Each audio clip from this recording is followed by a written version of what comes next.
Bilkhom channel min thlir saktu te zong zong amhasa in chibai kan buk masale chewa ka channel hi ilo thlir ve ni chuan min la subscribe lo ani chuan min lo subscribe turin i khongai na kan ron dil masale a tin chu ti rolin subscribe dan hi kan khetlang puya soi ngai lawa ngai ta ila ka channel hi Bilkhom channel ani ang takin han thur bing em kha ka nei chuang lova thil chi hrang hrang karon Bilkhom mai thina ni a tun tuma po hian mizo tena kan thang chi khat saju kan man na thin mangkhong kan thlir ho le dona asiam dan te kan ron tilang don ani ngun takin min lo thlir sak ula saju hi satui tak mai ni a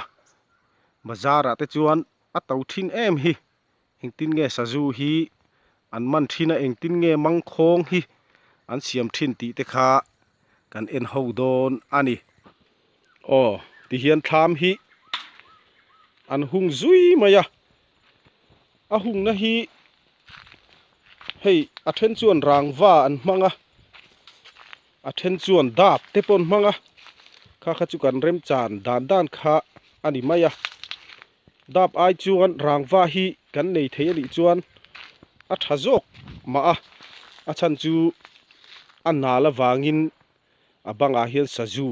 an lon chho thei lova amaro chu dapa hi chuanin a phei zonga kan ta phei chuanin saju hi an lon kai ve thina chu wang chuan rangwa hi kan nei thei ni chuan a thazok ma ani ti hian tham kha an han hung zui maya ta chuanin sajulu na tu kha akha to kinan record thia a hei ti hian re kuak big lai kha an han neya ta chuanin mangkhong kan ti kha a chung lama hianin an da a hei hi mangkhong sajudel tu tak mai kha ni a hei hi siam to sa ni a siam sa tang hian an siam dana kha karon tilang mai don ani ti hian akha to kin hei a om thia kan hung kha a zaw le mangkhong kha da tam thei ani maya tin kan da jin du dana zir khanin jing tak po ina da thei thowa hei ti hian a hmasa a chuan a khong tu tur sajudel tu tur thing tuai kha an han pukhom hmasa phota atlang puin kangwar kan ti lo hal zo hnu thing te po akang dum thial thual laia siam hi kan ni tlang pui awang hianin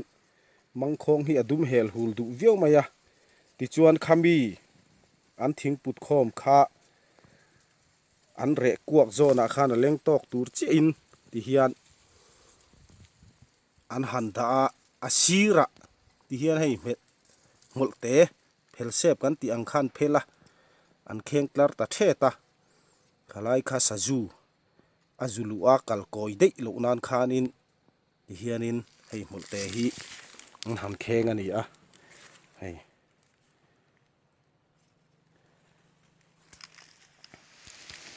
ti han molte khan han khenga ti chuan he ta hian i azang si kan ti mai alo kal tu rakha he lai sir ton a hian an khenga he ti hian hrui kha an wathunga apia zo ka hian ti chuan hei a hnuaya hian a do man ti maya chu hei ti hian a kang theia he ta hian ti hianin azang si kan ti kha ti hian an han dala chu khumi a do khan saju an ron lu khan ti khan an han chuan chima chu chuan a del ta thin ani hei mang khong hi asiam ngai lo tan chuanin thil ho te ma ni sela siam thiam kha har ve riu na kha a om ve tho maya kan veng pa pakhat po in a mul hi a kheng masa a khabi a leng tur kha a thinga kha an zong ta thunga a hau tak khop mai ni leng po in ka siam na tur khop ka zong mulave tia a tiang khanin riat lo thei ve view maya chu tiang di lo chuan a thinga hi lang masaka a leng tok tur che khan mul hi khen jok tur ani a ti hian thinga hian hruian han thlunga kha he ti hian an han ti kanga he la ya hian ti khan hei hian hu la ya a do kati a kha a kap kang ta a chu khu lai sajulu na tur kwa a khan saju aron lu khan ti hian a chima adel tathin ani chu saju kan man na chi khat mangkhong kan ti khan ni a la mulo te kan omani chuan kha siam dan ani